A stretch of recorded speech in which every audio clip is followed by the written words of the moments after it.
마태복음 5장 17절 말씀 우리 함께 한 목소리로 봉독하겠습니다. 내가 율법이나 선지자를 폐하러 온 줄로 생각하지 말라. 폐하러 온 것이 아니요 완전하게 하려 함이라. 아멘. 하나님 나라 하나님 백성이라는 주제로 네 번째 시간을 갖게 되어집니다. 오늘은 율법으로부터의 자유라는 주제로 특별히 마태복음 5장 21절 이하의 말씀을 보면 율법에 대해서 예수님께서 다시금 해석하시며 교훈하시는 말씀이 나오는데, 이 율법과 관련해 가지고 우리 주님께서 우리들 가운데 주시는 참된 교훈과 율법으로부터의 자유함은 무엇인지에 대해서 함께 살펴보기를 원합니다. 한 기독교 가정에서 그 집안의 일을 총괄하는 집사가 있었습니다. 물론 그 종이지만 그 집사도 하나님을 신실하게 예배하는 사람이었습니다. 그런데 하루는 주인이 이 종을 불러서 당신은 오늘까지만 일했으면 좋겠습니다 라고 이야기를 했습니다. 이 종은 너무나도 의아해서 제가 왜 무슨 실수를 했습니까? 제가 왜 그만두어야 합니까? 라고 물었습니다. 그때 주인이 당신은 하나님께서 주신 계명 4계명을 어기고 있습니다 라고 이야기를 했습니다. 근데 이 집사의 입장에서 봤을 때는 그게 전혀 이해가 되지 않는 겁니다. 그래서 주인에게 제가 매주 주님 앞에 나와서 예배하고 있음에도 불구하고 제가 왜 4계명을 어겼습니까? 라고 다시 되물었습니다. 그랬더니 주인이 하는 얘기가 당신은 주의를 잘 지켰습니다. 그런데 6일 동안 열심히 일하지는 않았기 때문에 함께 우리 집에서 함께 할 수는 없습니다 라고 이야기를 했다라고 합니다. 저는 이 예화가 어쩌면 우리들이 율법에 대해서 우리들이 이해하고 있는 잘못된 부분이 아닌가라는 생각을 하게 됩니다. 이런 면도 있고 저런 면도 있는데, 성경에 우리는 10계명을 제4계명을 대할 때에 안식일을 기억하여 거룩히 지키라 라고 하는 그 말씀만 기억을 하는데, 실제적으로 이 4계명은 출애굽기 20장 8절에서부터 11절까지 기록되어져 있습니다. 안식일을 기억하여 거룩히 지키라 라고 말씀하시고 나서는 엿새 동안 힘써 내 모든 일을 행하라 라고 말씀하고 있기 때문입니다. 우리는 율법을 선별적으로 핵심적인 내용이라고 생각되는 것들만 잘못 수용하고 이해하고 있지는 않은지 오늘 율법에 대해서 함께 살펴보고 주시는 교훈을 나눌 수 있기를 원합니다. 우리가 함께 읽었던 마태복음 5장 17절은 율법과 예수님과의 관계에 대해서 말씀해 주고 있습니다. 예수님께서 이 땅에 오신 것은 율법을 폐하러 오신 것이 아니라 율법을 완성하러 오셨다라고 예수님께서 말씀해 주셨습니다. 그리고 이어지는 18절 말씀을 보면 진실로 너에게 이르노니 천지가 없어지기 전에는 율법의 1.1획도 결코 없어지지 아니하고 다 이루리라 라고 말씀하십니다. 그러니까 율법은 우리들이 어떤 이들은 이야기할 때 율법이 필요하지 않다라고, 율법은 악하다, 오직 은혜만이 선하다라고 하는 인식, 또 그렇게 이야기하는 이들이 있습니다. 그러나 그것은 앞서 말씀드린 대로 잘못된 표현입니다. 율법은 선하고 의롭습니다. 다만 율법을 다 지키기 어려운 까닭에 율법으로는 의롭다함을 얻을 수 있는 자가 없기 때문입니다. 즉 율법이 나쁜 것이 아니라 우리가 그 율법의 의를 온전히 충족하지 못하고 있다라는 것이 어려운 점이다라는 겁니다. 예수님께서는 율법을 폐하러 오신 것이 아니라 주신 말씀과 같이 율법을 완성하러 오셨습니다. 예수님 당시의 율법학자들, 장로들에 의해서 구전으로 또는 그들이 정리한 율법 실행서를 통하여서 율법이 계속해서 구체화되면서 내려왔습니다. 이것을 실천하고 적용하는 과정 가운데에 왜곡된 부분이 적지 않습니다. 예수님께서는 마태복음 5장 21절 이하의 말씀을 통해서 율법의 어떤 의미가 제대로 전달되지 못하였는지 하나님 나라의 기준으로 우리들 가운데 설명해 주고 계십니다. 마태복음 5장 21절 이하의 첫 번째 21절 말씀을 보면 살인과 관련해서 예수님께서 말씀하십니다. 옛사람에게 말한 바 살인하지 말라. 누구든지 살인하면 심판을 받게 되리라 하였다는 것을 너희가 들었으나, 살인은 금지가 되었고 살인을 하게 되면 그 대가를 반드시 치르는 것이 율법입니다. 예수님께서는 이 살인의 의미를 제대로 해석해 주시는데 우리 22절 말씀을 함께 한 목소리로 읽어보겠습니다. 5장 22절입니다. 나는 너희에게 이르노니 형제에게 노하는 자마다 심판을 받게 되고 형제를 대하여 라가라 하는 자는 공회에 잡혀가게 되고 미련한 놈이라 하는 자는 지옥불에 들어가게 되리라. 아멘. 여기서 라가라고 하는 것은 히브리어 욕입니다. 어떤 의미냐면 생각이 없다, 머리가 비었다라고 하는 히브리어 욕이 바로 라가입니다. 당시 율법학자들은 살인치 말라라는 말을 사람을 죽이지만 않으면 된다라는 의미로 해석을 하였습니다. 그러나 예수님께서는 하나님의 형상으로 창조함을 받은 모든 믿음의 형제들을 향하여서 그를 나무라고 그를 아프게 하는 것 자체가 살인한 것과 다르지 않다라고 우리들 가운데 교훈해 주고 계시는 것입니다. 살인에 이어서 두 번째 율법의 키워드는 간음입니다. 마태복음 5장 27절 또 간음하지 말라 하였다는 것을 너희가 들었으나, 옛사람들이 말하는 간음은 강간의 행위만 하지 않으면 된다라고 그 의미를 받아들였습니다. 그러나 예수님께서는 이 간음의 수준을 더 높게 말씀하십니다. 우리 28절 말씀을 함께 한 목소리로 읽어보겠습니다. 나는 너희에게 이르노니 음욕을 품고 여자를 보는 자마다 마음에 이미 간음하였느니라. 아멘. 먼저 전제되어져야 할 것이 있습니다. 사람이 저절로 갖게 되어지는 성욕 자체가 죄는 아니다라고 하는 것을 전제해야 할 것입니다. 만일 이성에 대해서 전혀 성욕이 없다라고 하는 것도 오히려 비정상적이다라고 할 수가 있습니다. 문제는 뭐냐면 성 그 자체는 가정 안에서 하나님께서 주신 것입니다. 이 가정 안에서 주신 것이 바로 하나님의 섭리인데, 그러나 오늘 28절에 표현하고 있는 여자라고 했을 때 이 여자는 가정 안에서의 여자, 아내가 아닌 것입니다. 즉 여기서의 성욕은 가정 밖의 이야기인 것입니다. 여기서 음욕을 품는다라고 하는 것은 단순히 성욕이 아니라 그 상대를 향하여서 생각하고 이것을 구체화하는 모든 과정들이 성경에서 이야기하는 음욕을 품는 것이다 라고 하는 것입니다. 본문이 남성 중심적으로 적혀 있을 뿐이지 이것이 남자에게만 죄가 되고 여자에게는 죄가 안 된다라는 것이 아닙니다. 남성이든 여성이든 우리 안에 절제되어지지 못한 성적인 상상력, 표현되어지지 않았지만 내 눈이 내 마음 가운데 이것이 확장되어져 나아갈 때에 그것은 음욕이고 그것은 간음한 것과 같다라고 우리 주님께서 말씀해 주신 것입니다. 세 번째로 주신 율법의 키워드가 이혼입니다.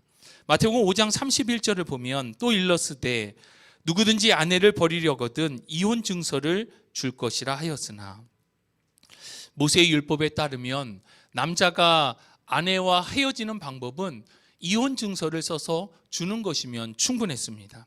당시 여성들은 정상적인 권리를 갖고 있지 못했습니다. 그렇기 때문에 여성에게 있어서는 아버지 또는 남편 또는 성인이 된 자녀가 있을 때에 여성이 어느 정도의 권리를 가졌지, 그렇지 못할 경우에는 제대로 된 권리를 갖지 못할 때였습니다. 모세의 율법은 이렇게 홀대받는 여인들, 아내의 인권을 위해서 이혼 증서를 써주라고 하는 것입니다. 그러나 경제적으로 여유가 있는 부자 남자들은 이혼하고 싶으면 언제든지 이혼해도 좋다라고 하는 것으로 이것을 이해하고 악용하였습니다. 그래서 이혼 증서를 쓰고 여자를 쫓아내고 했던 것입니다. 이러한 상황을 두고 예수님께서 32절에 이렇게 말씀하십니다. 나는 너희에게 이르노니 누구든지 음행한 이유 없이 아내를 버리면 이는 그로 간음하게 함이요 또 누구든지 버림받은 여자에게 장가드는 자도 간음함이니라. 아내가 음행을 저질렀다면 이혼 증서를 쓰는 것이 가하지만 그 외에 이혼은 아내를 간음하게 하는 것이고 그 여자를 만나는 다른 사람들도 간음하게 하는 것이다 라고 말씀해 주셨습니다.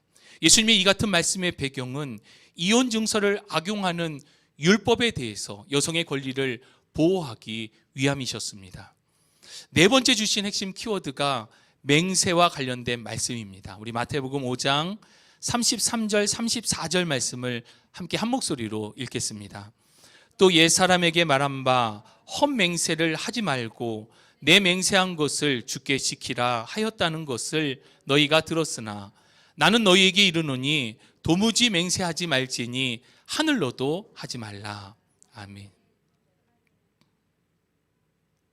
네, 여기까지입니다. 유대인의 맹세는 더 큰 권위 앞에서 이루어졌습니다. 그러니까 유대인들이 어떤 맹세를 할 때에 가장 확실한 맹세의 방법은 하나님의 성전 앞으로 가는 것입니다. 그래서 하나님 앞에서 제물과 함께 자신이 맹세를 하면 그 큰 권위 앞에 자신의 맹세는 보증받는다라고 생각을 했었습니다.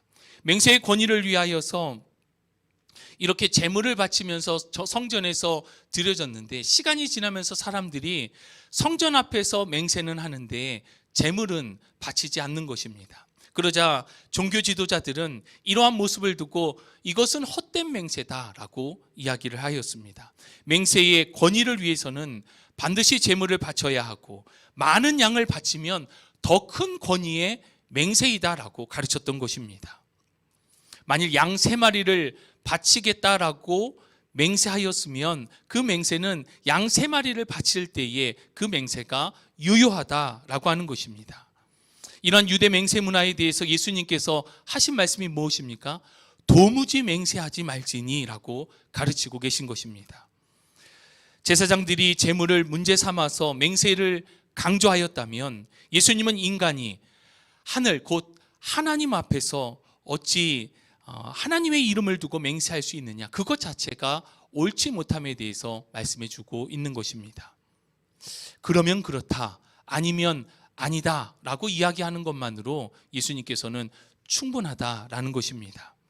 만약 그보다 지나치게 말한다면 그것이 도리어 악이 되고, 맹세와 관련한 예수님의 말씀은 각 사람 개개인에게 있는 한계를 인정하고 정직하고 겸손하게 예, 아니요로 대답하면 충분하다라는 말씀인 것입니다.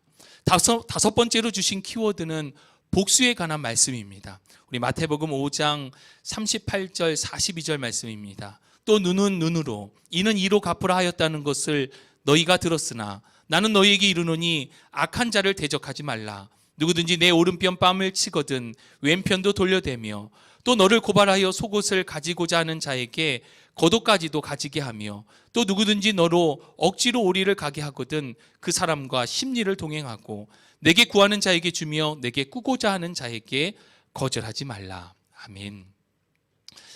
옛날에 중국 무협 영화를 보면 그 이야기의 대부분의 스토리는 복수였습니다. 당하고 가서 복수하는 과정들, 복수의 결과들을 그려냈습니다. 또 우리나라에서 우리나라뿐만 아니라 많은 영화들이 복수를 주제로 한 영화들이 많이 있습니다. 그런데 이 영화들의 내용을 보면 당한 것만큼 돌려주는 것이 아니라 당한 것 이상으로 가서 완전히 끝을 내는 것이 복수로 그려지는 것을 보게 되어집니다. 복수의 사전적인 의미는 당한 것만큼 상대에게 해를 끼친다라는 의미인데, 사람은 자신이 당한 것 이상으로 보복하고 싶은 죄성이 사람 가운데는 있다는 것입니다. 이러한 죄성을 방지하고자 나온 법이 바로 눈에는 눈, 이에는 이, 동해복수법인 것입니다. 율법이 악하거나 잘못된 것이 아닙니다. 당한 것만큼 할 수 있을 뿐 그 이상은 안 된다라고 하는 취지인 것입니다. 율법은 이러한 죄성을 막고자 하는 것이고, 더 나아가서는 이러한 법을 제정한 것은 그 이면에 사랑의 정신이 있다라는 것을 우리는 기억해야 할 것입니다. 복수와 관련해서 예수님께서 말씀하십니다. 만일 상대방이 나의 오른편 뺨을 친다면 왼쪽 뺨도 내밀어 주라는 것입니다. 대부분 사람들이 오른손잡이입니다. 그런데 상대의 오른쪽 뺨을 친다는 건 어떻게 친다는 겁니까? 이렇게 친다는 겁니다. 그러니까 오른쪽 뺨을 맞았다라고 하는 것은 심각한 모욕이고 그러한 폭력적인 행위에 큰 수치감을 주는 것이었습니다. 그런데 그렇게 큰 수치감을 당하면서 오른쪽 뺨을 맞았을 때에 어떻게 반응하라고 하십니까? 왼쪽 뺨도 돌려서 대라라고 말씀하십니다. 보복이 아니라 상대에게 반대편의 뺨도 돌려대 주는 것이 예수님께서 우리들 가운데 원수를 대하는 방법임을 말씀해 주고 있는 것입니다. 이는 상대방의 의사에 완전히 자기 자신을 맡겨버리라고 하는 것입니다. 실제로 예수님께서 십자가의 순환을 당하는 과정이 바로 오른뺨을 맞고 왼뺨을 내어주는 것과 다르지가 않았습니다. 여러분, 낮과 밤의 일교차가 큰 당시 이스라엘 지역에서 겉옷은 생존의 최고의 그리고 수단이었습니다. 겉옷은 평상시엔 입고 다니지만 밤이 되면 이불의 역할을 하였습니다. 예수님이 십자가에 달려 돌아가실 때에 로마의 군사들이 예수님의 겉옷을 가지고 누가 가질까 제비 뽑았던 장면을 기억하실 것입니다. 왜냐? 당시의 겉옷은 그 사람의 생존권이었고 늘 함께하는 그 사람의 재산 목록 1위였기 때문입니다. 그런데 예수님은 그 겉옷까지 벗어주라고 말씀하시는 것입니다. 그런데 이 과정이 속옷을 좀 벗어달라라고 이야기를 하는 것입니다. 어찌 보면 무례할 수도 있습니다. 옷을 벗어달라라고, 안에 있는 옷을 벗어달라라고 이야기할 때에 이렇게 무례히 대하는 사람에 대하여서 오히려 겉옷을 벗어서 그에게 주라라고 하시는 것입니다. 그리고 어떤 사람이 5km를 나랑 함께 걸어가자라고 이야기한다면 그와 함께 10km를 걸어가 주라라고 말씀하고 있습니다. 자신을 괴롭히는 사람, 자신을 힘들게 하는 사람에 대해서 예수님께서는 원수를 갚아라가 아니라 그 사람이 원하는 대로, 아니 그 이상을 그 사람이 원하는 대로 해주라라고 말씀하고 계신 것입니다. 그 이면에는 예수님께서 우리들 가운데 교훈하고 계시는 사랑이 자리 잡고 있습니다. 이어지는 43절, 44절 말씀 우리 함께 한 목소리로 읽어보겠습니다. 또 내 이웃을 사랑하고 내 원수를 미워하라 하였다는 것을 너희가 들었으나 나는 너희에게 이르노니 너희 원수를 사랑하며 너희를 박해하는 자를 위하여 기도하라. 아멘.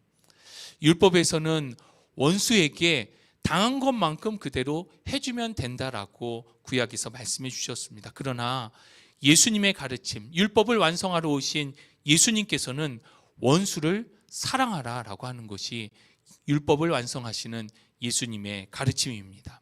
그렇다면 예수님께서 요구하시는 이 율법의 수준은 도대체 어느 정도인가? 48절 말씀 우리 함께 읽겠습니다.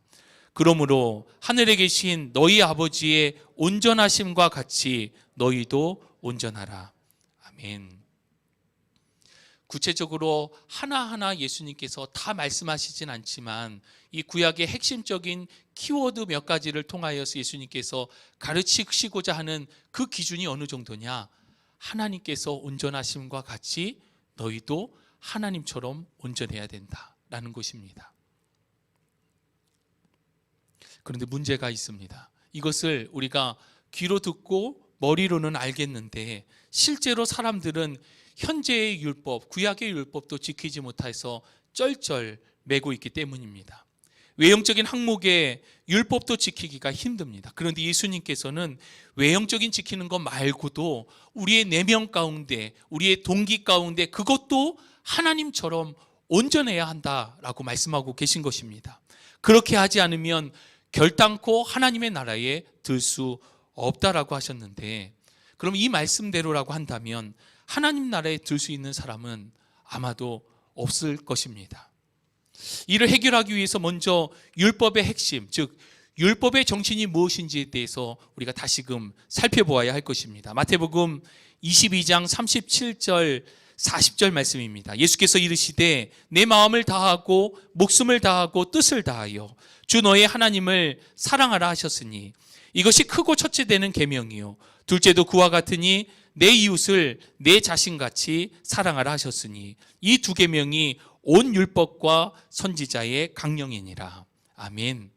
여러분, 율법을 압축시켜 놓은 게 무엇입니까? 두 가지 계명으로 압축시켜서 예수님께서 말씀해 주셨습니다. 하나님 사랑과 이웃 사랑이 바로 율법이고 선지자를 통하여서 주신 말씀의 핵심이다라고 말씀해 주고 있습니다. 마음과 목숨과 뜻을 다하여 하나님을 사랑하고 내 이웃을 내 몸과 같이 사랑하라라는 것입니다. 그렇다면 어떻게 그러한 율법의 정신을 지킬 수 있는가? 여러분, 율법을 지킴으로 인해 우리는 하나님을 사랑하고 하나님을 예배하고 이웃을 사랑하는 방법을 표현할 수 있습니다.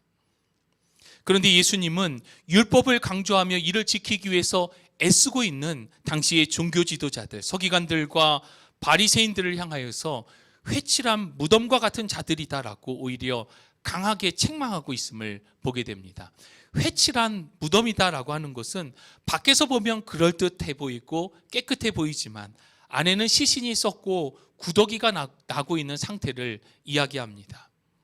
당시 바리새인들은 실제로 이렇게 쉽지 않은 율법들을 지켜가면서 겉으로는 의로워 보였고 백성들로부터 존경을 받기도 하였습니다.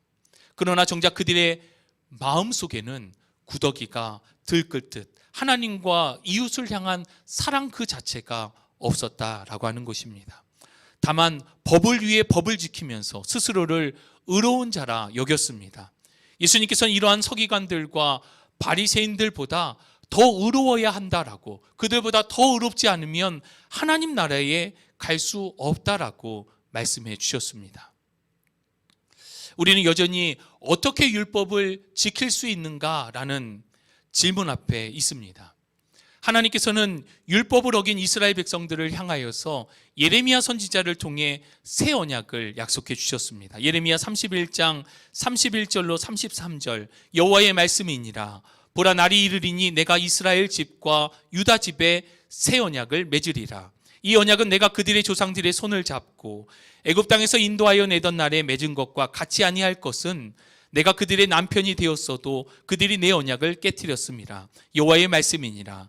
그러나 그날 후에 내가 이스라엘 집과 맺을 언약은 이러하니 곧 내가 나의 법을 그들의 속에 두며 그들의 마음에 기록하여 나는 그들의 하나님이 되고 그들은 내 백성이 될 것이라. 여호와의 말씀이니라. 아멘. 우리는 지난 시간 언약, 하나님께서 약속을 통하여서 하나님 나라의 성취를 이루어가고 있고 우리 안에 이루고 계심을 함께 살펴보았습니다. 하나님께서 주신 새 언약을 이제는 백성들의 마음판 가운데 새기겠다는 것입니다. 하나님께서 율법을 주실 때에는 돌판에다가 율법을 새겼습니다. 그런데 하나님께서 새 언약을 우리들의 마음 가운데에 새기겠다라는 말씀입니다. 에스겔서 26장 26절로 28절 우리 함께 읽어보겠습니다. 또 새 영을 너희 속에 두고 새 마음을 너희에게 주되 너희 육신에서 굳은 마음을 제거하고 부드러운 마음을 줄 것이며 또 내 영을 너희 속에 두어 너희로 내 율례를 행하게 하리니 너희가 내 규례를 지켜 행할지라. 내가 너희 조상들에게 준 땅에서 너희가 거주하면서 내 백성이 되고 나는 너희 하나님이 되리라. 아멘. 새 언약의 핵심은 새 영을 우리들의 마음 가운데에 주시겠다라는 것입니다. 우리 안에 성령께서 오셔서 율례와 법도를 지켜나갈 수 있도록 하시겠다라는 말씀입니다. 예레미야와 에스겔 두 선지자를 통해서도 알 수 있듯이 새 언약은 모세에게 주었던 언약, 모세 율법과는 달랐습니다. 돌판에 새겨진 법이 이제는 우리의 마음판 가운데에 새겨지게 된 것입니다. 돌판에 새겨진 법이 우리의 의지를 따라서 지켜져야 했다라고 한다면 새 언약은 성령으로 말미암아 지킬 수 있도록 하시겠다라는 약속의 말씀입니다. 그러나 새 언약의 약속 이후 예수님의 공생애까지 성령의 역사는 구약 성경에 나타나는 모습을 거의 찾아볼 수가 없습니다.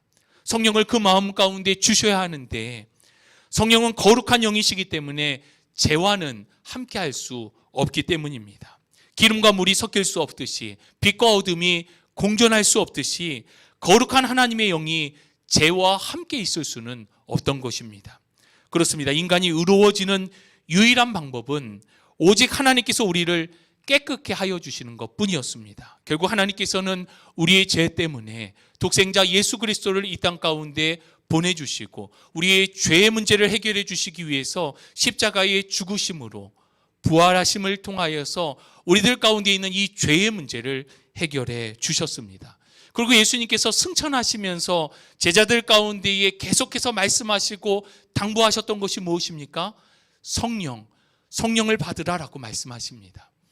새 언약을 통하여 우리 주님께서 약속하셨던 새 언약의 성취가 성령의 역사하심을 통하여서 우리의 마음판에 하나님께서 계명을 주시고 새 영, 성령을 통하여서 이 하나님께서 주신 계명을 지킬 수 있는 힘과 능력을 주셨다라고 하는 것입니다.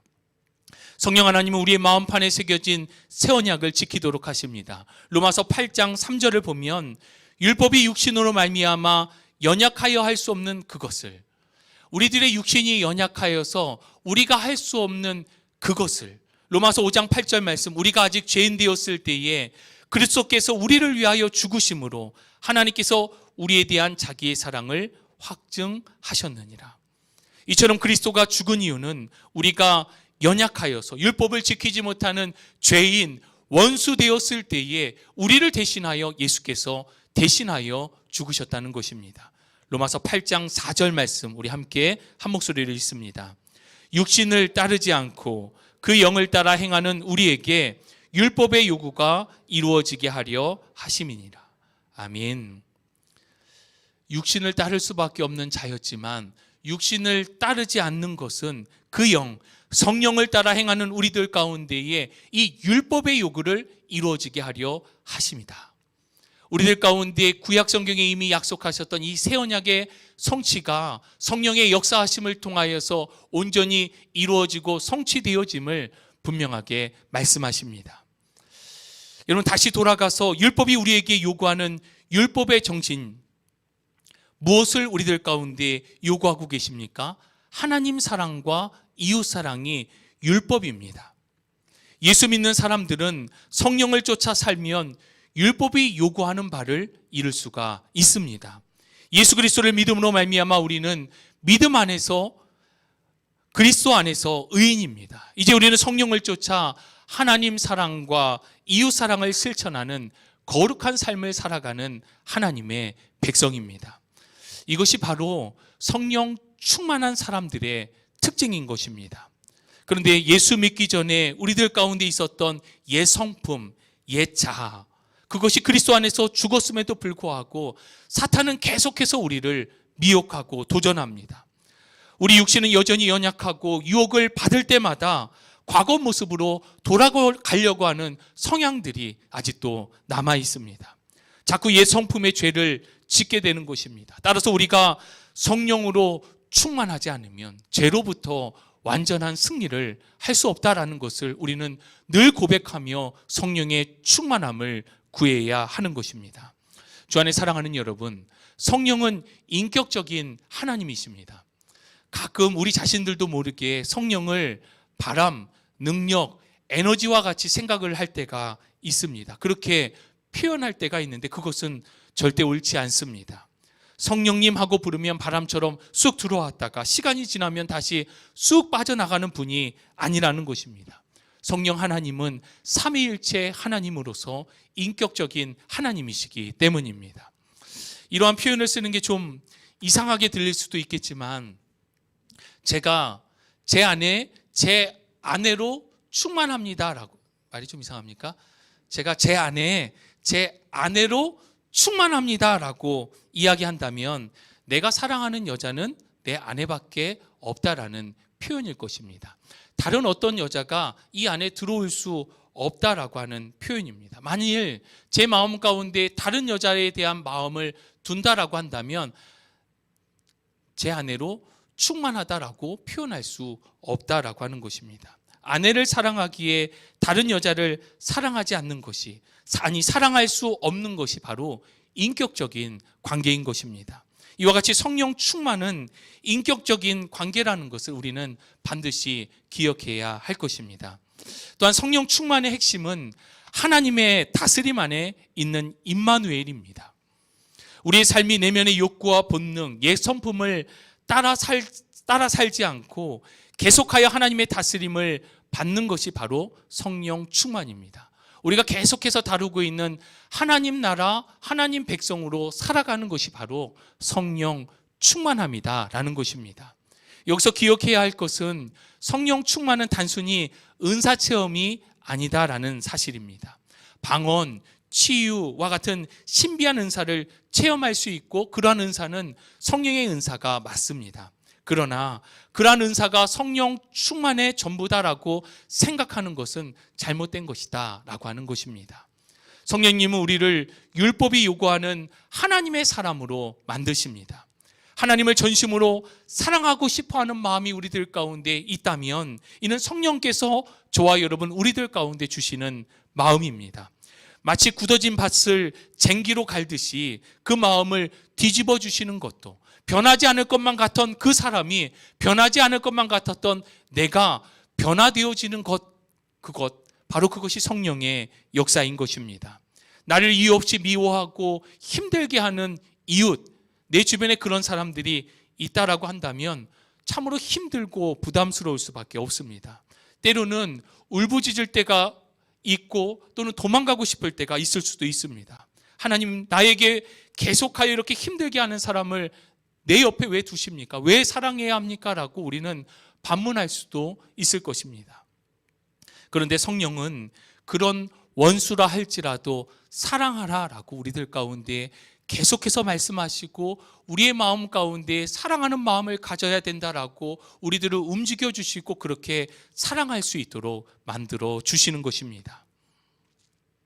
성령은 원수라도 사랑하라 라고 말씀하심을 통하여서 우리들을 그리스도 안에서 장성한 분량으로 성장시키시고 성숙시켜 나가신다라고 하는 것을 우리는 기억해야 할 것입니다.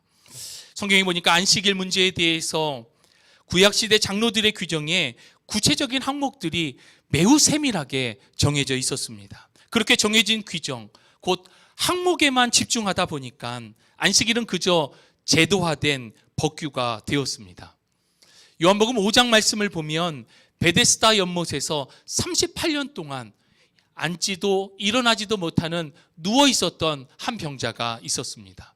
그가 예수님을 만나고 예수님께서 그를 고쳐주셨습니다. 내 상을 들고 일어나라 라고 말씀하실 때 그가 38년 동안 누워 있었던 그가, 누군가의 도움이 있지 않으면 움직일 수 없었던 그가 예수님의 말씀 가운데 치유되며 그 자리에서 상을 들고 일어났습니다. 정말 놀라운 기적이 아닐 수 없습니다. 그런데 그때의 종교 지도자들은 이러한 예수님, 이러한 38년 된 병자를 향하여서 비판합니다. 뭐라고 비판합니까? 왜 안식일에 상을 들고 일어나는 일을 하였느냐? 안식일을 범하였도다라고 이야기하며 책망하고 예수님을 핍박하고 하는 모습을 우리가 요한복음 5장에서 볼 수가 있습니다. 예수님의 부활 이후에 안식일을 주일의 개념으로 오늘날에도 어떤 교단은 안식일과 같이 지켜야 한다라고 이야기하는 법규화된 것들을 이야기하는 교회들도 있습니다. 주일에 상거래는 안 되고 오락을 금하고 시험도 금지하는 것입니다. 이것이 잘못되었다는 것이 아닙니다. 이것의 동기가 내가 하나님을 예배하는 데 집중하기 위해서, 주일을 온전히 하나님께 영광 올려드리기 위해서 절제된 생활을 한다라고 한다면 그것은 하나님께서 기뻐 받으실 만한 행동이 아닐 수 없습니다. 그러나 그것이 정례화되어지고 형식화되어진다라고 한다면 그것은 형식주의요 율법주의로 가게 되어진다는 것입니다. 물론 반대로 주일에 오전 예배만 드리고 그 이후의 시간들을 놀러를 가고 예배를 드렸으니까 괜찮다라고 생각하고 내 멋대로 살아가는 것은 반대로 방종일 것입니다. 하나님과 이웃을 사랑하기에 우리는 예배하는 것입니다. 하나님과 이웃을 사랑하기에 우리는 일하는 것이고, 하나님과 이웃을 사랑하기에 전도하고, 하나님과 이웃을 사랑하기에 우리는 교회를 섬기는 것입니다. 로마서 14장 8절 말씀을 보면 우리가 살아도 주를 위해 살고 죽어도 주를 위하여 죽나니 그러므로 사나 죽으나 우리가 주의 것이로다. 아멘. 주님을 사랑함이, 주님을 위함이 우리 신앙과 삶의 원동력이 될 수 있기를 간절히 소망하고 축복합니다. 여러분, 어떤 장로님이 회사에서 회식이 있어서 회식 자리에 참여하였습니다. 회사의 사람들은 그 장로님이 신실한 그리스도인이라는 것을 잘 알고 있습니다. 그래서 회식 자리에서 다른 사람들은 술을 먹을 때 이 장로님은 음료수, 사이다를 술잔에다 따라 주었는데 그것을 건배하면서 마시는 모습을 그 교회의 다른 성도가 보면서 그것이 술인 줄 알고 오해하여서 시험에 들어 교회를 떠났다라고 한다면 이 장로님이 가져야 할 바른 태도는 무엇입니까? 이 장로님이 잘못한 것은 없습니다. 그러나 그로 인하여서 시험에 드는 사람이 있다라고 한다면 그것마저도, 그 사이다마저도, 어쩌면 회식 자리에 참석하는 것마저도 하나님의 영광을 드러내지 못하고 그 가운데 시험에 드는 사람이 있다라고 한다면 그것마저도 멈출 줄 아는 것이 바로 하나님을 사랑하고 이웃을 사랑하는 동기에서 삶을 통하여 나타나는 삶의 태도이다라고 하는 것입니다. 성령 안에서 우리는 잘 구별해야 합니다. 우리의 관절과 골수를 찔러 쪼개어 감찰하시는 주님의 영이 나보다 나를 더 잘 아십니다. 우리의 삶의 태도가 자유함인지 방종인지, 정말 하나님과 이웃을 사랑하는 것에서 비롯되었는지, 나의 의를 드러내기 위한 외식인지, 술과 담배, 제사, 교회 안에서의 예배 형식, 문화, 여러 가지 이슈들이 있습니다. 서로가 다른 생각과 서로가 다른 입장을 갖고 있는 모습들이 있습니다. 그 가운데 가장 중요한 것이 바로 성령 안에서, 말씀 안에서 분별하고 지혜롭게 해석하는 것입니다. 어떻게 해요?